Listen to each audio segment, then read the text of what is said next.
There are moments in life when time stops, not metaphorically, but terrifyingly, absolutely. For me, that moment was when the doctor looked me dead in the eye and whispered, "They have 7 days, maybe less. 3 children. Bald. Beautiful. And sentenced. And the worst part? They weren't mine. They belonged to Dante Rossi, New York's most feared mafia boss. And I was just the nanny. The gun wasn't pointed at me, not yet. But I could feel it, the weight of metal somewhere in that penthouse. The kind of danger that clings to expensive leather and Italian marble like perfume. I should have walked out the second I saw the address. Upper East Side, private elevator. Security that looked like they bench-pressed Bentleys for fun. But my bank account had $17 and a prayer, and my landlord had stopped accepting either. So there I was, 24 and desperate, sitting across from a man who looked like he'd been carved from shadows and expensive whiskey. "Miss Reeds," he said, not looking up from whatever file he was reading. Probably my pathetic resume. "You're late." I wasn't. I'd been 15 minutes early. But with men like him, you were always late, always wrong, always exactly where they wanted you. "Traffic," I lied smoothly, even though I'd taken the subway. He finally looked up, and I forgot how to breathe. Dark eyes.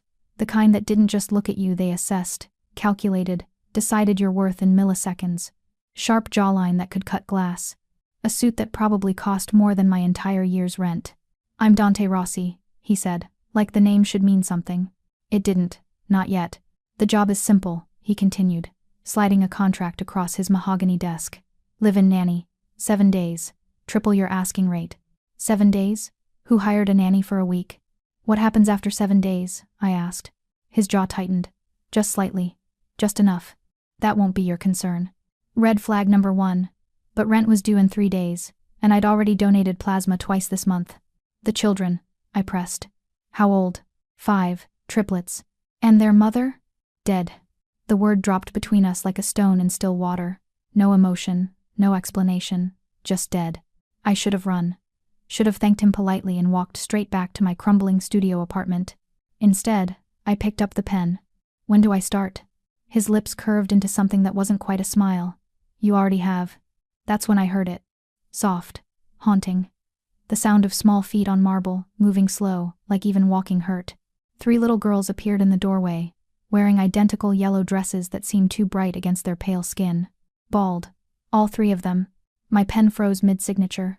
"Meet Hope, Grace, and Faith," Dante said, his voice dropping to something almost gentle, almost human. The girls stared at me with eyes too old for their faces, eyes that had already seen the ending, and that's when I knew. This wasn't a nanny job. This was something else entirely. He moved like violence in slow motion. Every step calculated, every gesture controlled. Even the way he buttoned his suit jacket seemed like a threat. "They don't speak much," Dante said, crouching down to the triplets' level. His voice softened when he addressed them, but his shoulders stayed rigid. "This is Angela. She'll be staying with us." Hope, the one in the middle, tilted her head, studying me like I was a puzzle she'd already solved. "You won't last," she whispered. Not hostile, just factual, like she was reading tomorrow's weather. Dante's jaw clenched. "Hope," the last one cried. The girl continued, unbothered. "The one before that quit during breakfast. How many nannies had there been? And why did they all leave?" "I don't cry easily," I said, meeting her gaze. "And I make really good pancakes." Grace, the smallest one, almost smiled. Almost. Dante stood abruptly, and suddenly the room felt smaller. He was tall, well over 6 feet, with the kind of presence that didn't ask for space. It took it. "Rules," he said, pulling out his phone. "You follow them exactly, or you're gone." "I'm listening." The girls sleep by 9, no exceptions.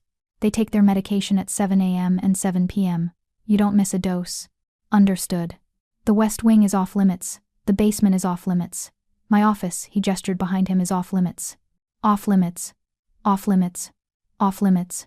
Translation: secrets. "Anything else?" I asked. He stepped closer. Close enough that I could smell his cologne, bergamot, and something darker, like smoke.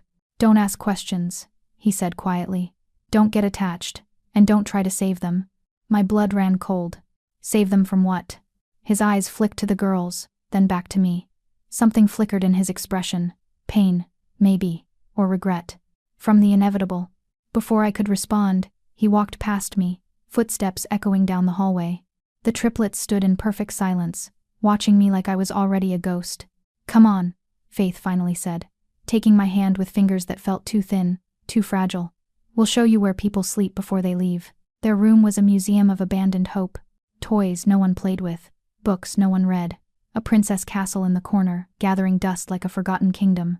Everything was yellow. Walls, curtains, bedding, all the same cheerful, desperate shade. Like someone thought enough color could drown out the darkness.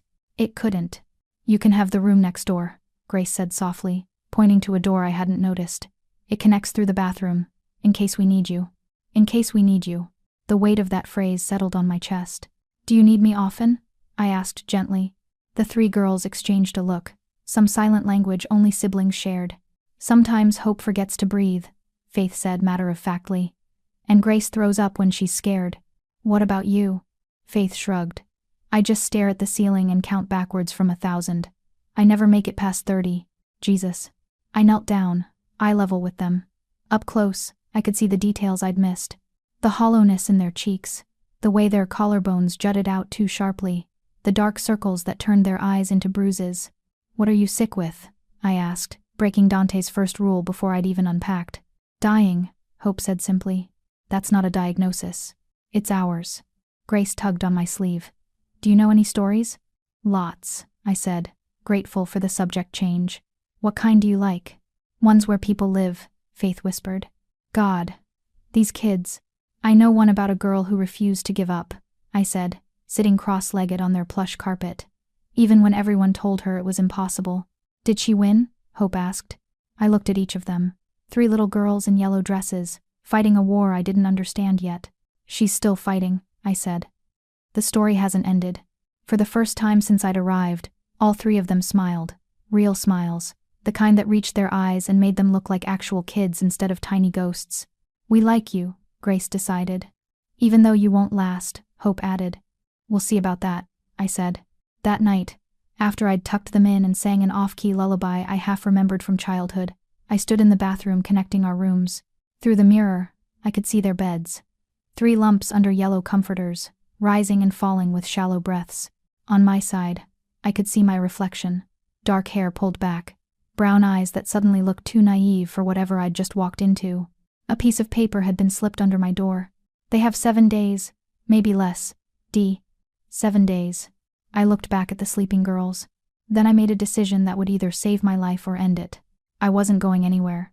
Morning came with rules printed on expensive cardstock, slipped under my door like a death certificate. Rules for Angela Reeds. Medication at 7 a.m. sharp. Do not skip. Do not question. The girls eat only what Chef Marco prepares. No exceptions. West wing locked. Do not ask for the key. Basement locked. Do not ask why. Do not answer the door. Do not answer unknown calls. If Dante says leave the room, you leave. Do not call doctors. Do not call hospitals. Do not get attached. I read it 3 times, each pass making my stomach tighten. Do not call doctors? What kind of father wouldn't want medical help for dying children? Unless he already knew doctors couldn't help. Or wouldn't. I found Dante in the kitchen, drinking espresso like it was a contact sport. No good morning, no acknowledgement, just dark eyes tracking my every movement. "I read your rules," I said, pouring myself coffee I didn't want. "Good. Why can't I call a doctor?" "Because I said so." "That's not an answer." His cup hit the marble counter with a crack that made me flinch. "In this house, Miss Reeds, it's the only answer you get." We stared at each other, a silent war over breakfast. "The medication," I pushed. "What is it?" "Treatment." "For what?" "Do you want this job or not?" $17. 3 days until eviction. No family, no backup plan. "I want to understand what I'm dealing with." Something shifted in his expression. "Respect, maybe." "You're dealing with 3 little girls who have limited time," he said quietly. "Your job is to make that time less painful, not to play detective. And if I have questions, then you keep them to yourself." He grabbed his suit jacket from the chair. "I'll be gone most of the day. Marco will handle meals. Security will handle everything else. And if something happens?" He paused at the door, his back to me. "Then you text me, and you pray I'm close." The door shut behind him with a finality that felt like a coffin closing. I looked down at the rules in my hand. Then I folded them up and shoved them in my pocket. If he thought I'd follow them blindly, he didn't know me at all. "When's your birthday?" I asked Hope during breakfast. She dropped her spoon. It clattered against the china plate like a tiny scream. Grace and Faith froze mid-chew. Why? Hope whispered. Because I like knowing, I said gently. I like celebrating people. We don't celebrate, Faith said flatly. Why not? Silence. The kind that felt like a third presence at the table. Hope picked up her spoon again, studying it like it held answers. Our birthday is in 6 days. 6 days. The same timeline as Dante's note. No, that couldn't be coincidence. Then we should plan something special, I said, forcing brightness into my voice. What do you like? Cake? Balloons? Presents? We like being alive, Grace said simply. The air left my lungs. Hope looked up at me with those 2 old eyes. Will there be cake if I'm dead?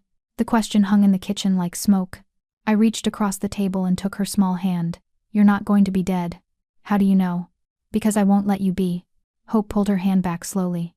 Everyone says things like that. Then they leave. I'm not everyone. The last nanny said that too, Faith added. She lasted 3 days. What happened to her? She saw something she wasn't supposed to, Hope said. In the West Wing. My pulse quickened. What's in the West Wing? All 3 girls looked at each other. That silent language again. The truth, Grace finally whispered. Before I could press further, Marco appeared with more food, perfectly arranged fruit, protein shakes that looked medicinal, pills in tiny paper cups. Medication time, he announced in his thick Italian accent. The girls didn't protest.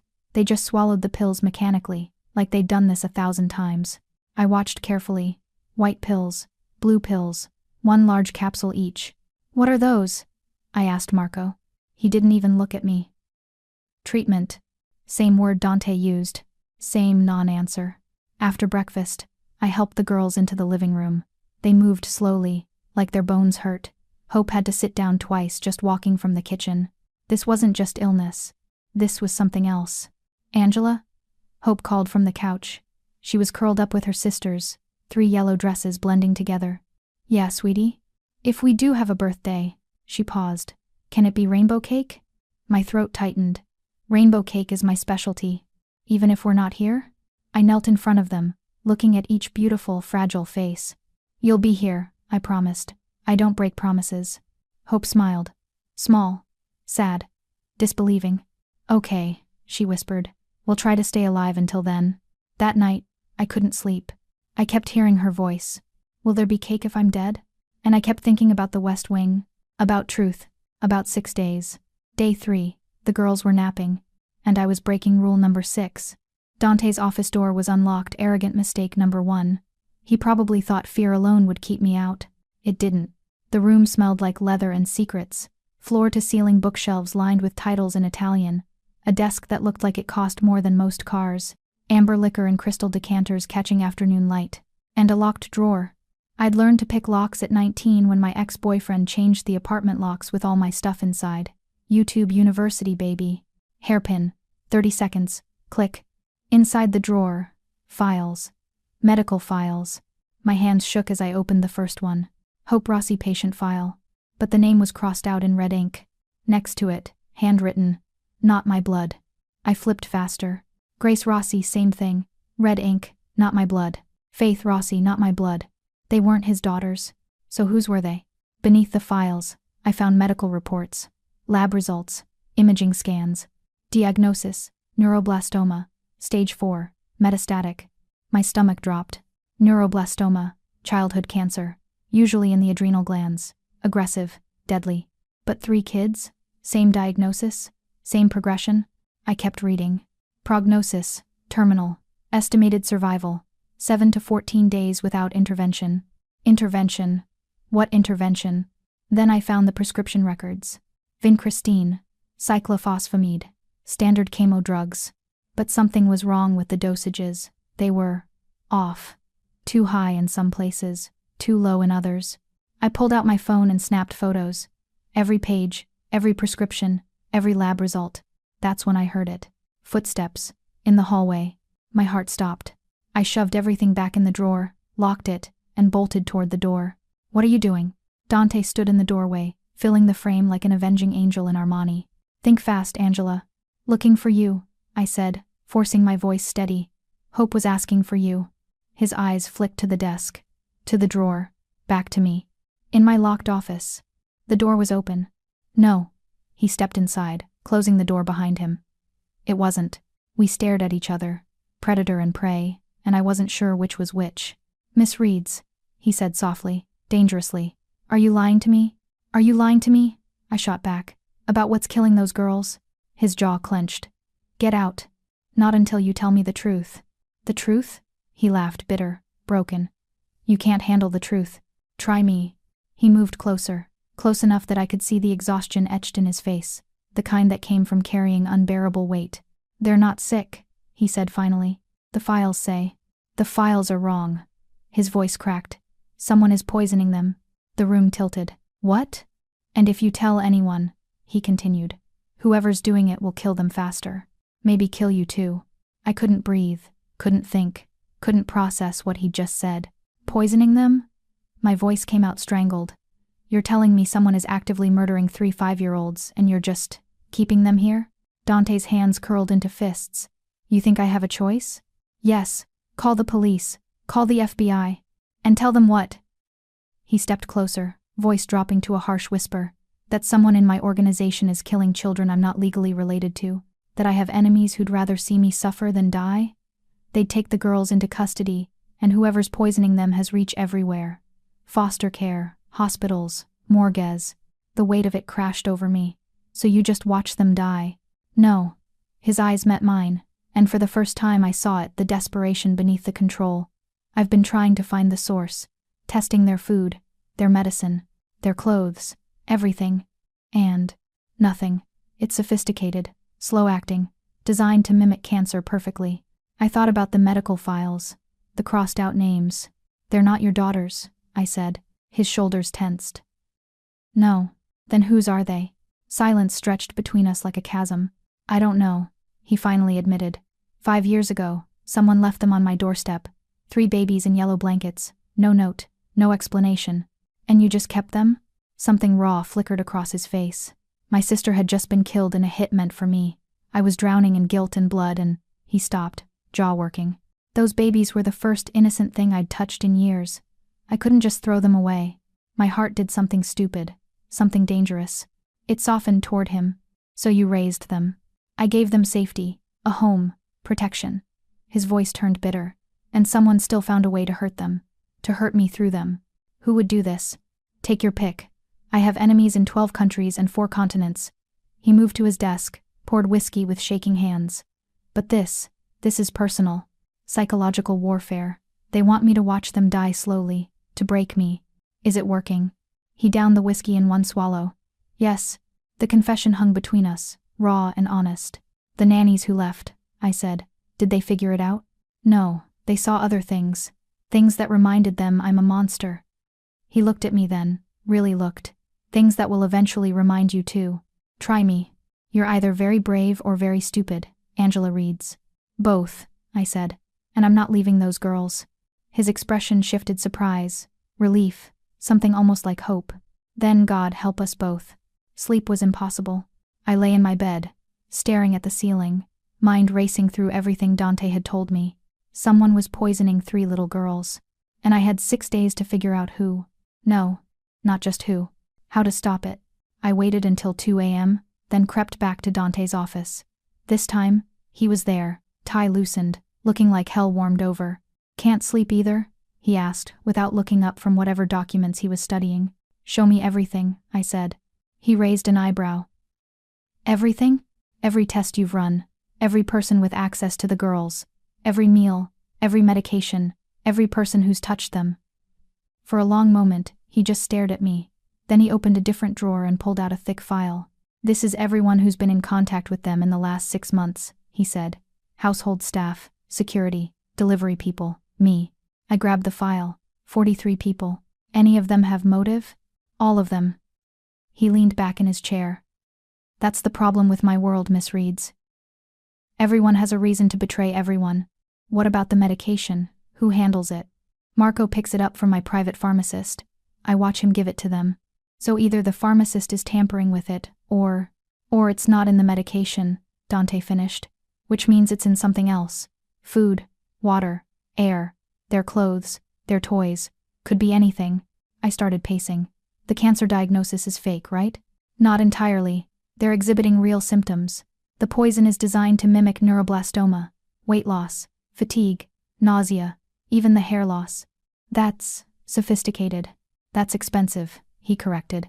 This wasn't some amateur job. This was military-grade chemical warfare. The words sent ice through my veins. Then we test everything ourselves, I said. Not through your people, through mine. You have access to toxicology labs? I have access to Google and a college roommate who works in pharmaceutical research. I met his eyes. We take samples. We send them privately. We find the source. And if whoever's doing this finds out you're investigating, then they'll have to go through me first. A muscle in his jaw twitched. You really are stupid. Or really stubborn. He almost smiled. Almost. Tomorrow, he said. We start collecting samples, carefully. If we tip anyone off. We won't. He studied me for a long moment. Why are you doing this? I thought about Hope asking about birthday cake. About Grace's small hand in mine. About Faith counting backwards from 1,000. Because someone has to. Marco was the first suspect. He'd been with the Rossi family for 12 years, according to the file. Head chef, loyal, trusted. Which made him either perfect or perfectly positioned. I watched him that morning as he prepared the girls' breakfast. Every movement precise, every ingredient measured. He hummed while he cooked old Italian songs that felt like lullabies. The girls loved him. They called him Uncle Marco and made him laugh with knock-knock jokes that weren't funny. He didn't seem like a killer. But then again, neither did Dante until you looked closer at the blood on his hands. You're staring, Marco said, without turning around. Just admiring your technique. Technique doesn't feed hungry bambinas. Love does. He plated their food perfectly, cut fruit, yogurt, vitamins arranged like a rainbow. You want to learn? Learn what? How to cook for them, since you're staying. He finally looked at me, dark eyes knowing. You are staying, yes? Yes. Good, they need someone who doesn't run. He handed me a knife. Come, I'll teach you. For the next hour I learned Marco's routine. The special ingredients he used. The way he tested everything twice. The organic suppliers. The filtered water. And I pocketed samples of everything. But it was when I reached for the spice cabinet that I found it. A jar that didn't belong. Plain glass. No label. Filled with white powder that looked like sugar but wasn't. What's this? I asked casually. Marco's face went pale. I don't know. I've never seen that before. It's in your cabinet. I didn't put it there. His voice rose, panicked. I swear on my mother's grave I didn't. Marco. I softened my voice. I believe you. He slumped against the counter. Someone is trying to frame me. Or use your kitchen without you knowing. We stared at the jar. We need to test this, I said. How? Dante's pharmacist. Not through Dante's people. I pocketed the jar carefully. I have another way. That's when we heard it. A crash from upstairs. Then screaming. We both ran, taking stairs 2 at a time. The girls' room. Faith was on the floor, convulsing. Grace was crying. Hope was frozen, eyes wide with terror. Call Dante, I yelled at Marco, dropping to my knees beside Faith. She was seizing. Hard. Foam at her lips. Stay with me, baby, I whispered, turning her on her side. Stay with me. Marco was shouting into his phone in Italian. And all I could think was, we're running out of time. Dante arrived in 12 minutes. 12 minutes of me holding Faith's shaking body, whispering prayers I didn't know I remembered. He scooped her up like she weighed nothing, jaw locked, eyes dead. The car, now. I grabbed Hope and Grace, who clung to me like lifelines, and we all piled into a black SUV that absolutely had seen murders. But we didn't go to a hospital. We went to a warehouse. Where are we? I demanded as Dante carried Faith inside. Somewhere safer than any ER in Manhattan. The warehouse opened into something else entirely, a full medical facility. Clean. Professional. Equipped with machines that probably cost 6 figures each. A woman in scrubs met us immediately. Late 40s. No nonsense. Didn't even blink at the unconscious child in Dante's arms. Examination room 2, she ordered. Dante laid Faith down so gently it hurt to watch. What happened? The doctor asked. Already checking vitals. Seizure, I said. Lasted about 3 minutes. She was conscious when it started. The doctor's eyes flicked to me. You medical? No, just stubborn. Almost smile. I'm Dr. Chen. I've been monitoring the girls. She turned to Dante. When was her last dose? This morning. 7 a.m., exactly. And she ate? Everything Marco prepared, I confirmed. Dr. Chen worked quickly, drawing blood, starting an IV, checking Faith's pupils with a penlight. Faith's eyes fluttered open. Am I dead? Not yet, sweetheart, Dr. Chen said gently. We're going to keep it that way. Hope and Grace pressed against me, trembling. It's getting worse, Hope whispered. I looked at Dante. His expression was granite, but his hands shook as he brushed hair from Faith's face. I need to run tests, Dr. Chen said. Full toxicology screen. But, she looked at Dante meaningfully. If this is what we think it is, we're running out of time. How long? He asked, voice flat. Days. Maybe less. The room went silent except for the beeping of monitors. Run the tests, Dante said. Everything. I don't care what it costs. It's not about cost, Dr. Chen replied. It's about whether we can identify the compound before. Before what? Grace asked in her small voice. Everyone froze. Dr. Chen knelt down to her level. Before it's too late to counteract it, little one. Oh, Grace considered this. So we're still dying. Grace, I started. It's okay, she said matter-of-factly. We've been dying for a while now. We're used to it. Something in my chest cracked clean through. Dante turned away, shoulders rigid. And I made a decision. Dr. Chen, I said, pulling the jar from my pocket. Test this too. Dante's head snapped toward me. Where did you get that? Marco's spice cabinet. He says he didn't put it there. Our eyes met across the room. Then we're about to find out who did. We waited in a glass-walled office while Dr. Chen ran tests. Dante stood at the window, silent. Lethal. A man carved from ice and fury. Hope, Grace, and Faith colored at a small table, an activity that felt obscenely normal after Faith's seizure. Dante? Grace called softly. He turned immediately. Yes, Piccola? If we die, will you be sad? The question landed like a gunshot. His mask cracked. Just for a second. Just enough. Yes, he said quietly. Very sad. Good, she said, returning to her coloring. We'd be sad if you weren't. I watched him struggle to breathe. Watched this dangerous man, this killer, nearly break over a 5-year-old's honesty. Then Dr. Chen returned, tablet in hand, expression grim. Results are back. We followed her into a private lab. The girls stayed with a nurse, thank God. The compound in the jar, Dr. Chen began, pulling up chemical formulas I didn't understand. It's a synthetic neurotoxin, exceptionally rare, military grade. What does it do? I asked. Mimics cancer symptoms perfectly, attacks the nervous system, mimics tumor growth in imaging, causes cell degradation identical to neuroblastoma. She looked at us. This is designer poison. Someone paid millions for this. Dante's jaw clenched. How long have they been exposed? Based on the blood work? At least 6 months. Maybe longer. 6 months. Half a year of slow death. Can you counteract it? Dante demanded. Dr. Chen hesitated. Theoretically, yes. But I'd need the exact chemical structure, which requires specialized equipment and expertise I don't have. Then find someone who does. Dante. She met his eyes. Even if we identify it perfectly, synthesizing an antidote takes weeks, maybe months. These girls have days. The room went cold. So we're back to watching them die, I said bitterly. Not necessarily. Dr. S. Chen pulled up another screen. There's a biochemist in Brooklyn, former military, works off-grid now, makes custom compounds for, let's say, discreet clients. You mean criminals, Dante said flatly. I mean people who need things that don't exist in legal markets. She wrote down an address. If anyone can reverse engineer an antidote quickly, it's him. Will he help? I asked. Dr. Chen laughed darkly. For the right price, he'd synthesize immortality itself. Dante took the address. How much time do the girls have? Faith's seizure was a warning sign. The toxin is accelerating. She looked at her watch. 72 hours. Maybe less. 3 days. We need to move now, I said. Dante was already heading for the door. The lab was a vegan ice cream shop. I'm not kidding. Bright pink walls. Menu featuring flavors like chakra coconut and nirvana nuts. A teenager with blue hair working the register. This is a joke, right? I whispered to Dante. The best criminals hide in plain sight. He walked to the counter and ordered 2 scoops of something called Enlightenment Espresso. The blue-haired kid didn't even blink. For here or to go? For research purposes. Code words. Had to be. The kid nodded. Back room's open. He's expecting you.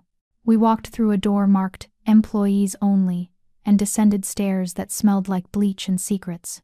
The basement was the opposite of the shop above, sterile, high-tech, wall-to-wall equipment that probably violated 70 federal laws.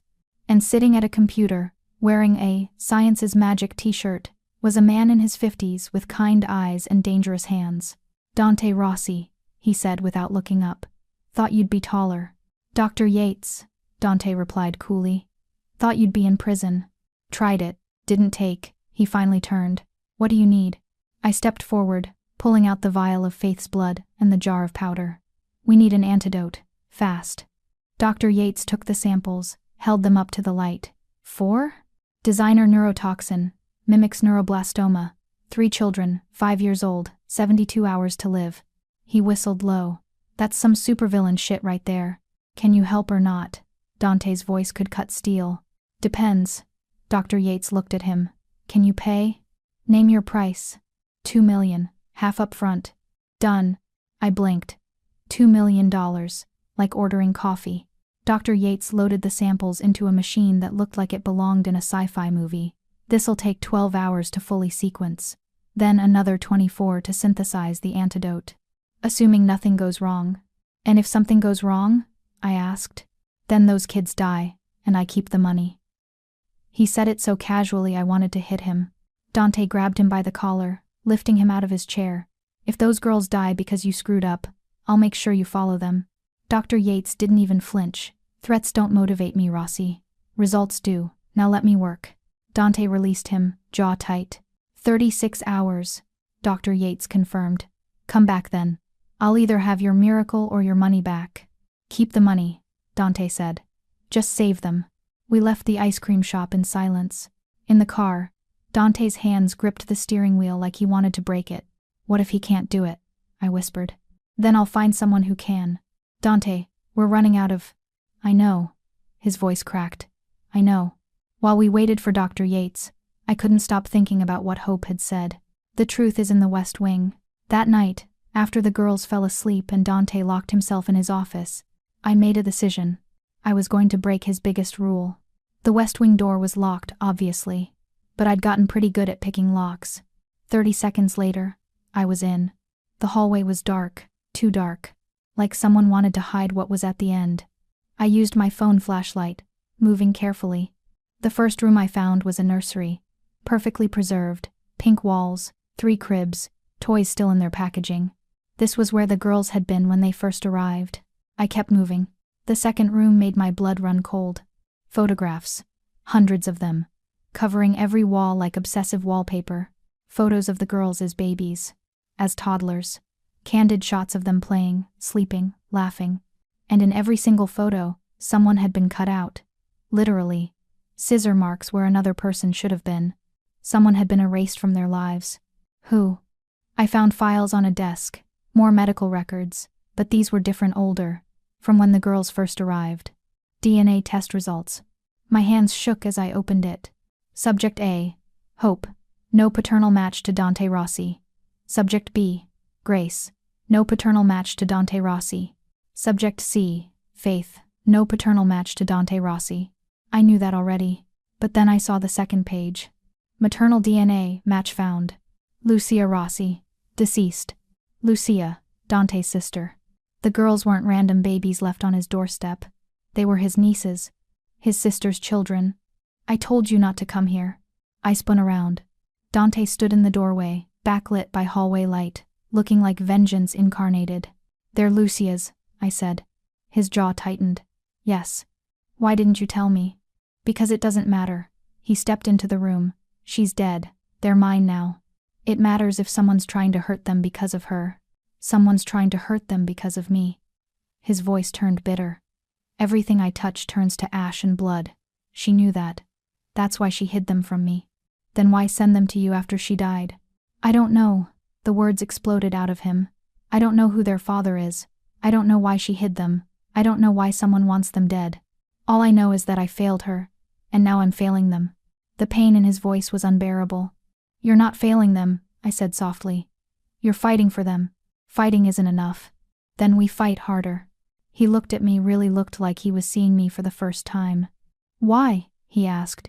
"Why do you care so much?" "Because someone has to," I said.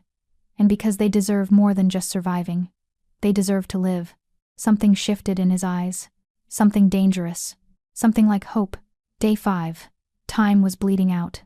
Faith hadn't woken up properly since her seizure. Hope was too weak to walk. Grace kept vomiting everything she ate. Dr. Chen moved them back to the warehouse facility for round-the-clock monitoring. I refused to leave their side. Dante paced the hallway like a caged animal, making phone calls in Italian that sounded like death threats. "Any word from Dr. Yates?" I asked when he finally stopped moving. 12 more hours. 12 hours. The girls might not have 12 hours. I sat between Hope and Grace's beds, holding their small hands. "Angela?" Hope whispered, eyes barely open. "I'm here, baby. Are you going to leave like the others?" My throat tightened. "Never. Promise." "I promise. Even if we die." I looked at her beautiful face, so small against the white pillow. "You're not going to die. You keep saying that." She smiled weakly. "But we feel like it." Grace stirred. "Tell us a story. About the girl who doesn't give up." So I did. I told them about a girl who was broke and desperate but refused to break. About how she walked into a dangerous man's home and fell in love with 3 little girls who deserved the world. "Is the story true?" Faith asked from her bed, voice barely audible. "Every word." "Does it have a happy ending?" I looked at Dante through the glass wall. He was watching us, expression unreadable. "It's still being written," I said. "But I think it might." That's when my phone buzzed. Unknown number. "I have your antidote, but there's been a complication. Come alone, Yates." My stomach dropped. Come alone? That was never good. But the girls were dying. I looked at their faces so pale, so fragile, and made a decision. I slipped out while Dante was distracted with Dr. Chen. The drive to Brooklyn felt like descending into hell. The ice cream shop was closed, dark, but the basement light was on.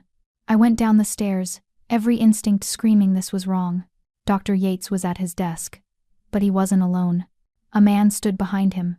Tall, expensive suit, gun pressed to Dr. Yates's head. "Angela Reeds," the stranger said, smiling. "So glad you could make it." My blood ran cold. "Who are you?" "Someone who's been waiting a very long time for you to care about something." His finger tightened on the trigger. "Now, let's talk about what you're willing to trade for 3 little lives." Behind him, I saw it. 3 vials of clear liquid. The antidote. The man's smile was surgical, precise, cruel. "My name is Victor Volkov," he said, like I should know it. "And you've become quite the problem." "I don't even know you." "No, but I know you.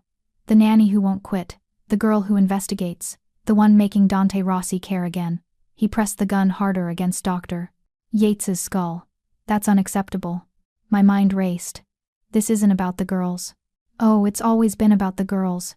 Just not the way you think." He gestured with his free hand to the antidote. "Those 3 little angels, they were supposed to break him. Slow torture, psychological warfare. Watch the mighty Dante Rossi crumble under guilt and helplessness. You're the one poisoning them." "I'm the one who commissioned their poison, yes. Elegant, wasn't it? Make it look like cancer, untraceable, inevitable." His eyes glittered. "But then you showed up. And ruined your plan. You made him hope again. That's worse than any bullet." Victor's expression hardened. "So now I need to take something from him that actually matters. The girls are already dead in his mind. He's been grieving for months." Victor looked at me. "But you're new, you're hope. You're the one thing he might actually try to save." "Oh God. Here's the deal," Victor continued. "You come with me, quietly. Or I kill Dr. Yates right now, destroy the antidote, and let those little girls die screaming." Dr. Yates's eyes met mine, terrified, apologetic. "What do you want with me?" I asked. "Leverage, bait, whatever makes Dante Rossi stupid enough to walk into my trap." He tilted his head. "So what's it gonna be, Angela? Your life or theirs?" I thought about Hope asking about birthday cake, Grace's small hand in mine, Faith counting backwards. "If I go with you," I said carefully, "you give me the antidote first. I administer it. I see them safe. Then I'm yours." Victor laughed. "You think I'm stupid? I think you need me alive for your plan to work. And I think those girls dying right now doesn't serve your timeline." I met his eyes. "Give me 2 hours, that's all I need."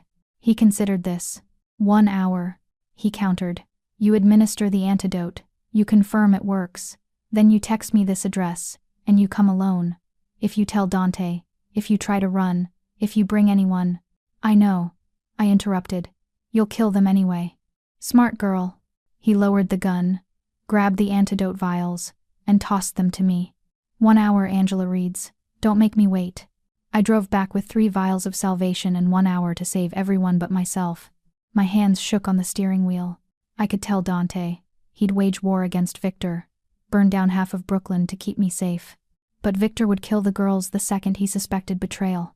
Or I could save the girls and sacrifice myself. Some choice.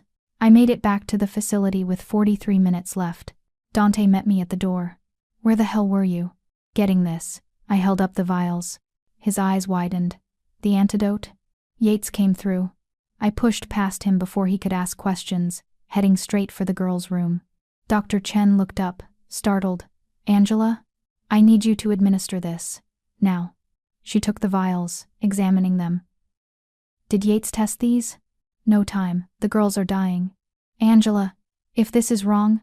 It's not. I prayed I wasn't lying. Please. Dr. Chen looked at Dante. He nodded once. Okay, she said. But this is experimental, untested. If anything goes wrong. Nothing will go wrong, I said firmly. I held Hope's hand as Dr. Chen prepared the first injection. This might hurt, sweetheart, I whispered. Hope's eyes fluttered open. It's okay. Everything hurts already. The needle went in. Then Grace. Then Faith. We waited. 30 seconds. 1 minute. 2. What's supposed to happen? Dante asked, voice tight. Yates said we'd see improvement within 10 minutes, Dr. Chen replied. Or, she didn't finish. She didn't have to. I sat there, holding all 3 girls' hands, watching the monitors. Dante stood behind me, a hand on my shoulder, grounding me. Or maybe I was grounding him. 7 minutes passed. 8. Then. I'm hungry, Faith whispered. Everyone froze. What? Dr. Chen leaned forward. Hungry, Faith repeated, stronger this time. Like, really hungry. Grace stirred. Me too. Hope opened her eyes fully, more alert than she'd been in days. Can we have pancakes? Dr. Chen checked their vitals, hands flying across machines. Heart rate normalizing. Oxygen levels rising. Color returning to their faces. She looked up, tears in her eyes. It's working. Dante's hand tightened on my shoulder. Thank you, he whispered. I closed my eyes. 31 minutes left. Dante, I said quietly, can I talk to you, alone? I need you to listen without interrupting, I said once we were in the hallway. Dante crossed his arms. What did you do? I made a deal. His expression went glacial. With who? Viktor Volkov. The name hit him like a bullet. Color drained from his face. How do you even know that name? He was at Yates's lab, with a gun to his head. I forced myself to meet his eyes. He's the one poisoning the girls. This was never about them. It was about breaking you. Dante's hands curled into fists. And you made a deal with him? Are you insane? He was going to kill Yates and destroy the antidote. The girls would have died. So instead you traded yourself? I traded time. I pulled out my phone, showing him Victor's text. 23 minutes left. The girls are safe now. That's what matters. Like hell it is. Dante grabbed my shoulders. You're not going to him. I have to.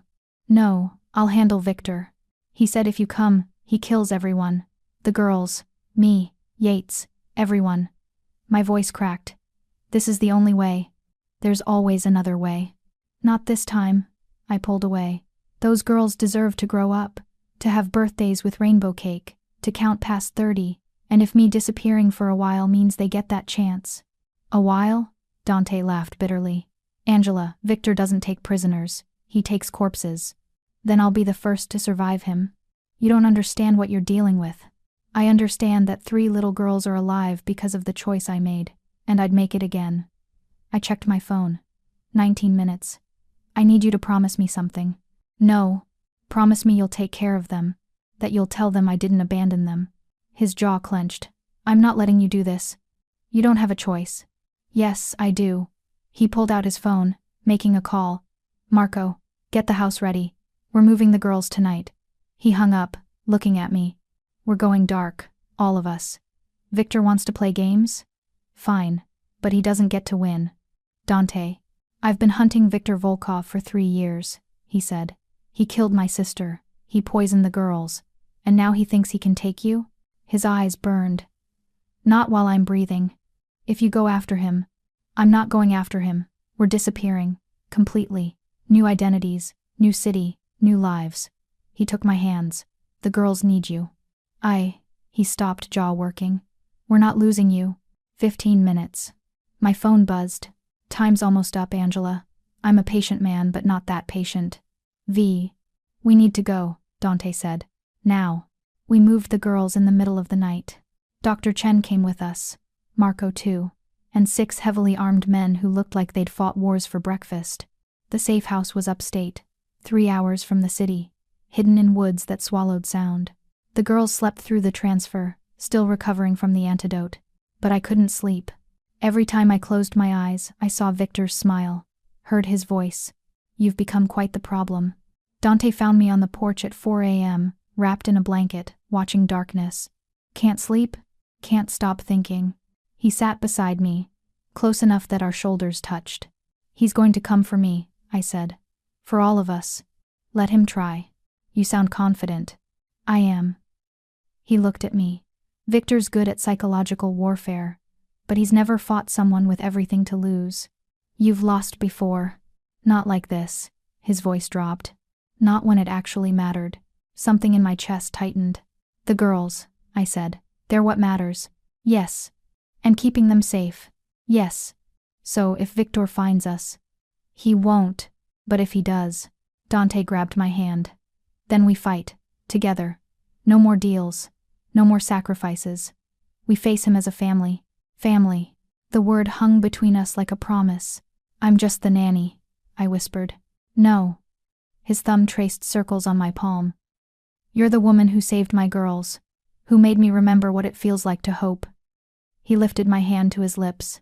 You're the one thing Victor got right. What do you mean? You make me care again. His eyes met mine. And that makes you either my greatest strength or my greatest weakness. Which one am I? Both. Inside, we heard movement. Small feet, on hardwood. Hope appeared in the doorway, dragging her yellow blanket. Can't sleep, she said. Too many dreams about the bad place. I opened my arms. She climbed into my lap. Still so small. Still so fragile. We're safe now, I told her. Promise? I looked at Dante. At this dangerous man who'd burned down his world to protect 3 little girls who weren't even his. Promise, I said. But promises, I was learning, were expensive in Dante's world. And Viktor Volkov was about to send the bill. My phone buzzed. Unknown number. Hide all you want, Angela. I've always loved a good hunt. See you soon. V. Attached was a photo. Our safe house. From the outside. Taken 10 minutes ago. Dante saw my expression. Saw the phone. Get inside, he said quietly. Now. Then louder, to his men. We have company. How did he find us? I demanded, carrying Hope inside. Dante was already barking orders in Italian, his men moving with military precision. Doesn't matter. We move again. 5 minutes. We can't keep running with sick children. They're getting stronger. They just got the antidote 12 hours ago. I set Hope down carefully. They need rest, not another midnight car chase. Dr. Chen appeared, looking exhausted. Angela's right. Moving them again could undo everything the antidote accomplished. Dante's expression was murder. Then we make our stand here. Against Victor's entire operation? If that's what it takes. Marco ran in. Boss, we have movement in the tree line. At least a dozen men, maybe more. Dante pulled a gun from his jacket, checked the clip. His face had transformed into something cold. Lethal. The Mafia boss, instead of the surrogate father. Marco, take the girls to the basement safe room. Angela, Dr. Chen, you go with them. I'm not hiding while you. This isn't a discussion. His voice was steel. You keep them alive. That's your job. This, he gestured to the approaching danger. This is mine. The lights went out. All of them. Simultaneously. Positions! Dante shouted. Gunfire erupted. Glass shattered. The girls started screaming. I grabbed Hope and Grace. Marco lifted Faith. We ran toward the basement stairs as bullets tore through walls like they were paper. Go, go, go, Marco ordered. We stumbled downstairs in the dark. Dr. Chen sealed the door behind us, reinforced steel. Thank God. The safe room was small. Concrete walls, emergency supplies, one flickering light, and 3 terrified little girls. What's happening? Grace sobbed. Just grown-ups being stupid, I said, trying to sound calm. We're safe down here. Dante's up there, Hope whispered. He knows what he's doing. People die when they know what they're doing, Faith said matter-of-factly. Above us, the gunfire intensified. Explosions, shouting, the sounds of war. Grace vomited. Stress, probably. Or the antidote still working through her system. Dr. Chen checked vitals with a portable monitor. Heart rates elevated but stable. Temperature slightly raised. This stress isn't good for them. Nothing about this is good for them, I muttered. Then silence. Complete. Absolute. Worse than the gunfire. Marco positioned himself at the door, gun raised. We waited. 1 minute. 5. 10. Then, a knock. Angela? Dante's voice. It's me. Open up. Marco didn't move. How do we know it's really you? He called through the steel. Because I'm not patient enough to play games. Open the damn door before I blow it open. Definitely Dante. Marco unsealed the door. Dante stood there, covered in blood that probably wasn't his, breathing hard. Victor? I asked. Gone, for now. He looked at the girls. Everyone okay? They nodded, but Hope ran to him, wrapping arms around his legs. Don't die, she said simply. Something in his face cracked. He lifted her up, holding her tight. Not planning on it, Piccola. Good, because Angela says we're a family now, and families don't leave. Over Hope's head, Dante's eyes met mine. No, he said softly. They don't. 24 hours after the attack, something miraculous happened. Hope laughed. Not a polite chuckle. A real, genuine, belly laugh that filled the entire safe house. What's so funny? Grace asked, grinning despite herself. Marco's mustache. Hope giggled. It looks like a caterpillar died on his face. Marco clutched his chest dramatically. Betrayed by bambinas. This is how you repay my excellent cooking? Your cooking is okay, Faith added, but your mustache is definitely dead. More laughter. Real. Alive. Human. Dr. Chen pulled me aside. Their color is returning. Energy levels rising. The antidote is working better than I hoped. They're going to be okay? I whispered. They're going to be okay. I had to sit down. Relief hit me like a physical blow. That afternoon, Dante appeared with a rainbow cake. It's not their birthday yet, I said. Close enough. He set it on the table where the girls were coloring. We're celebrating being alive. That's every day, Faith pointed out. Exactly. We sang off key. The girls blew out candles. Marco cut slices that were way too big. Hope got frosting on her nose and laughed. Grace asked for seconds. Faith saved sprinkles for later, just in case. Dante sat next to me, close enough that our knees touched. Thank you, he said quietly. For what? For not giving up on them. On me. I'm stubborn like that. His lips curved. I noticed. For one perfect moment, everything was okay. The girls were healthy. We were safe. We were together. Then came the knock at the door. Not the aggressive pounding from Victor's men. This was different. Controlled. 3 precise knocks. Dante stood immediately, hand moving to his gun. Marco checked the security monitor. His face went pale. Boss, he said, you need to see this. On the screen, a man in an expensive suit. Alone. Unarmed. But it was the face that made my blood run cold. Because I'd seen it before. In the photographs from the West Wing. The ones where someone had been cut out. No, Dante breathed. Who is it? I asked. He looked at me, expression somewhere between fury and devastation. Their father's dead, I said. Lucia never told anyone who he was. She told me. Dante's voice was ice. Once. Right before she died. And I told her he was dead to us. That if he ever came near those girls, I'd kill him myself. His hand tightened on his gun. Looks like he's testing that promise. Maybe he's here to help. Dante laughed bitterly. Men like Alexei Volkov don't help, they collect. My stomach dropped. Volkov? Victor's older brother. The real head of the organization.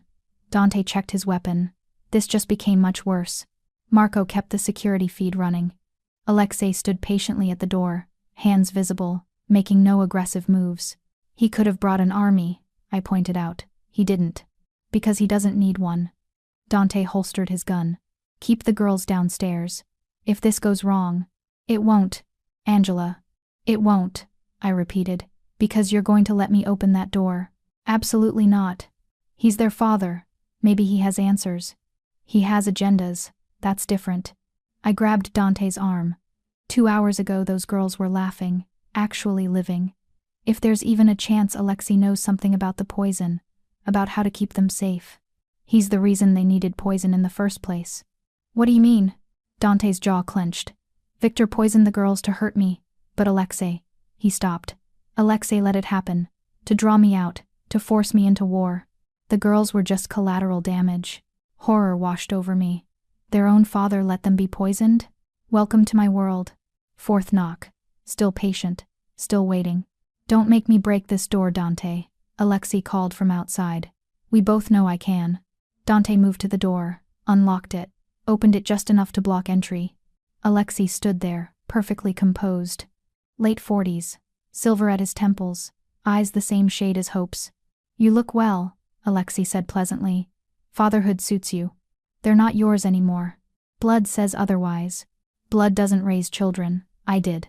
Alexei's smile was surgical. Then you'll understand why I'm here. Victor has become problematic. His obsession with breaking you has endangered my investment. Your investment? I couldn't stay quiet. They're children, not stocks. His eyes shifted to me, cold, calculating. And you must be the nanny everyone's talking about. Angela Reed's. The girl who won't quit. The girl who won't let children die, I corrected. Admirable. He looked back at Dante. I'm here to offer peace. Victor acts without my approval. The poisoning stops. The war ends. The girls live. In exchange for what? Dante asked flatly. A conversation. 5 minutes. Just you and me. Alexei gestured behind him. I came alone as a show of good faith. Your good faith murdered 3 children for 6 months. My brother's vendetta nearly murdered them. I'm here to stop it. Alexei's voice hardened. You think I wanted Lucia's daughters used as pawns? She was the only person I ever loved. The confession hung heavy. Dante studied him for a long moment, then stepped aside. 5 minutes. Marco, gun to his head the entire time. Marco moved into position immediately, weapon pressed to Alexei's temple. Alexei didn't even flinch. Still so dramatic, Dante. They moved to the dining room. I followed, despite Dante's warning glare. Alexei sat at the head of the table like he owned it. The antidote you administered came from my lab, not Victor's. Bullshit, I said. Dr. Yates works for me, has for years. Did you really think a genius biochemist operates a vegan ice cream shop without powerful backing? He smiled. I had him synthesize the antidote 6 months ago, when I learned what Victor had done. Then why let them suffer? Dante demanded. Because Victor watches everything I do. If I'd intervened directly, he would have killed them immediately. Alexei's eyes flicked to me. But a desperate nanny? A brilliant nanny who fights like a lion for 3 dying children? That, my brother wouldn't see coming. My blood ran cold. You used me. I gave you the tools. You saved them. Everyone wins. Not everyone, Dante said darkly. Victor's still breathing. Not for much longer. Alexei pulled out a phone, showing a location pin. My brother will be at this warehouse tomorrow night, alone, making a deal he thinks I don't know about. Why tell me this? Because you've wanted him dead for 3 years, and because... Alexei looked toward the basement door. Those girls deserve better than living in fear. Dante stared at the location. This is a trap, I said. Of course it is, Alexei agreed. But not for Dante, for Victor. He thinks he's meeting an arms dealer. Instead, he looked at Dante. He'll find the ghost of his sister. Silence. Why? Dante asked. Why help me kill your brother? Alexei's mask slipped. Just for a second. Because Lucia asked me to protect those girls with her dying breath. And I failed her. This is how I fix it. After Alexei left, I confronted Dante in the kitchen. You can't seriously be considering this. Why not? Because it's obviously a trap. For Victor, not for me. You don't know that. I grabbed his arm. Alexei could be lying about everything. The antidote, Dr. Yates, all of it. The girls are alive. That part's not a lie. What if he's using you to eliminate Victor so he has no competition? Dante turned to face me fully. Then I'm being used to kill a man who poisoned 3 children and tried to kidnap you. I can live with that. Can you live with dying? My voice cracked. Because that's what happens if this goes wrong. I've been dying slowly for 3 years, at least this way. I go out doing something that matters. You matter. The words exploded out of me.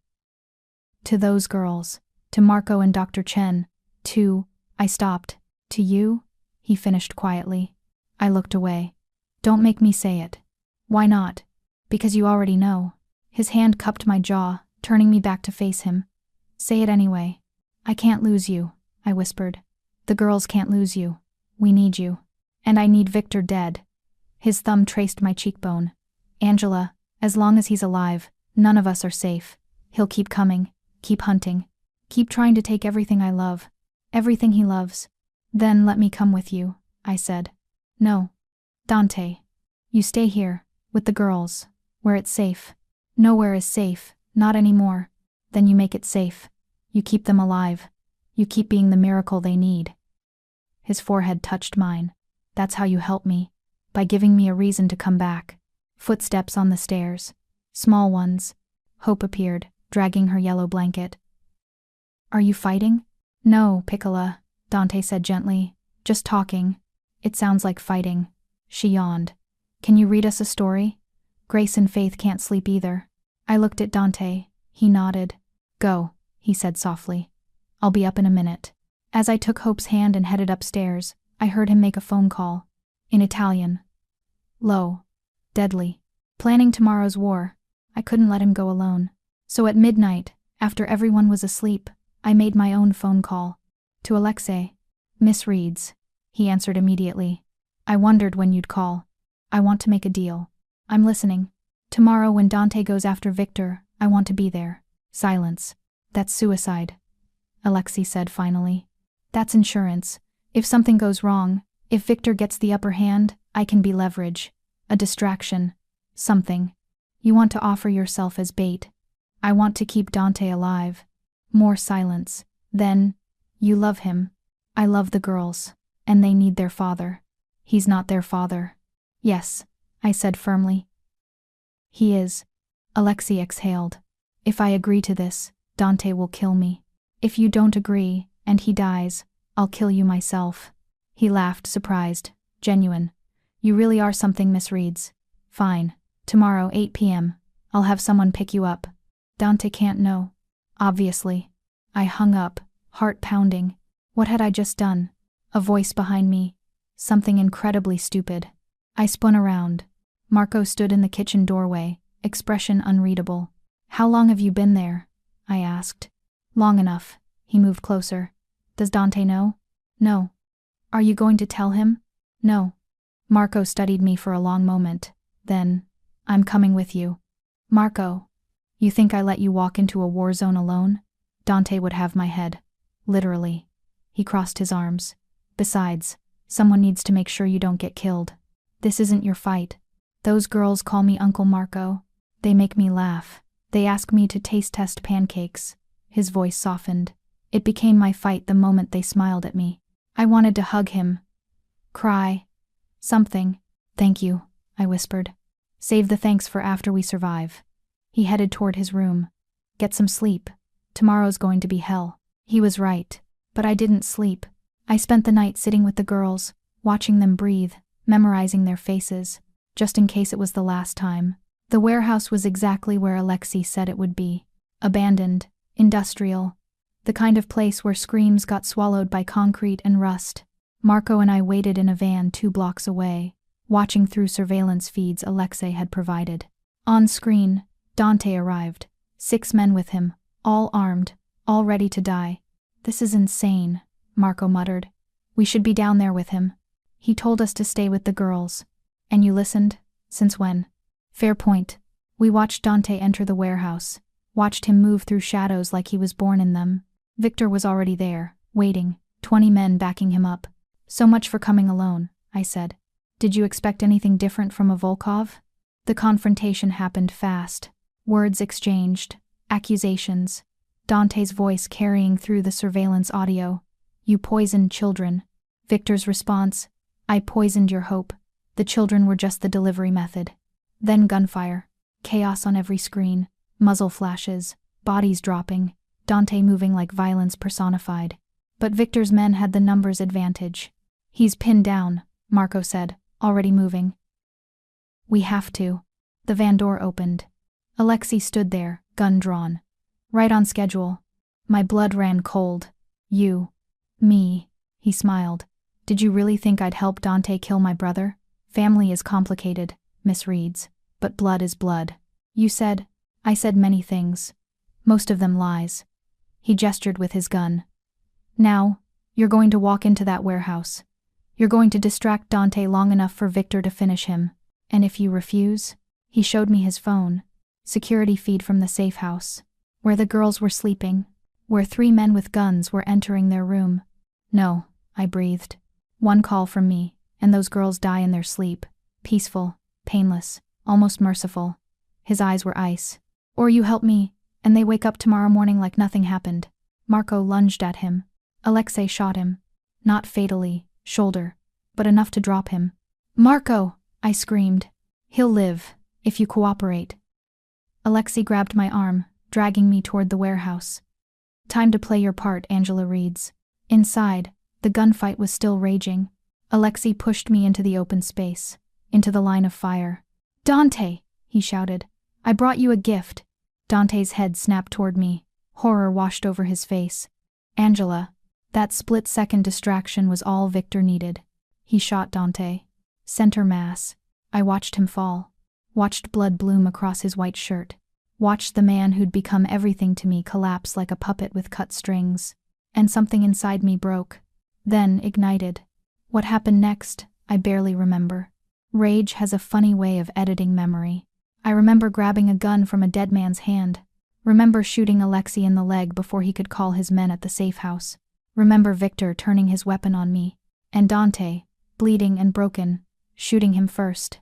3 shots, center mass, professional, final. Victor Volkov died before he hit the ground. The girls, Dante gasped, struggling to stand. Alexei's men, I was already calling Dr. Chen. Lock down the safe house, now, armed hostiles inside. Already handled, she replied calmly. Marco called me before you left. We weren't taking chances. Thank God for paranoid Italians. Alexei was on the ground, clutching his leg. Phone just out of reach. I picked it up. Called his men at the safe house. They didn't answer. Because they were already dead. Dr. Chen had surrounded those girls with enough firepower to start a small war. It's over, I told Dante, helping him stay upright. Victor's dead. Alexei's neutralized. The girls are safe. He looked at me like I'd grown wings. You shot Alexei. He threatened my girls. What did he expect? Your girls? Yes. I met his eyes. Mine, ours, whatever. Their family. Sirens in the distance. Someone had called the police. We need to go, Dante said, before this becomes complicated. We left Alexei there, bleeding but alive. Let him explain the bodies to law enforcement. Marco was waiting at the van, patched up, grumbling about crazy Americans. 3 days later, the girls had their actual birthday party. Rainbow cake, real candles, balloons that hope immediately popped because chaos is fun. Grace ate 3 slices. Faith saved sprinkles again, but this time she said, for next year. Next year. Like they believed in it now. Dante found me on the porch that night, watching stars. They asked me something today, he said, sitting beside me. What? If you're staying, what did you tell them? That I hoped so. He took my hand. Are you? I thought about rainbow cake and yellow dresses and 3 little girls who called Marco's mustache a dead caterpillar. They call me Mama now, I said softly. Grace started it. Now they all do it. Dante's thumb traced circles on my palm, and I told them that mamas don't leave.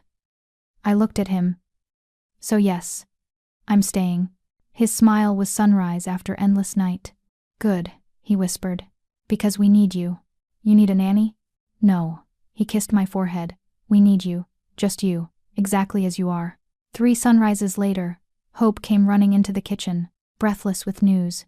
My hair's growing back, she announced, pointing to tiny dark fuzz on her scalp. Grace and Faith checked their own heads. Sure enough, new growth. The poison was finally, completely gone. Does this mean we're not dying anymore? Faith asked. It means, I said, pulling all three of them into a hug. You get to live every single day like it's a gift, because it is. Even Mondays? Hope wrinkled her nose. Especially Mondays. Dante watched from the doorway, coffee in hand, that rare smile playing at his lips.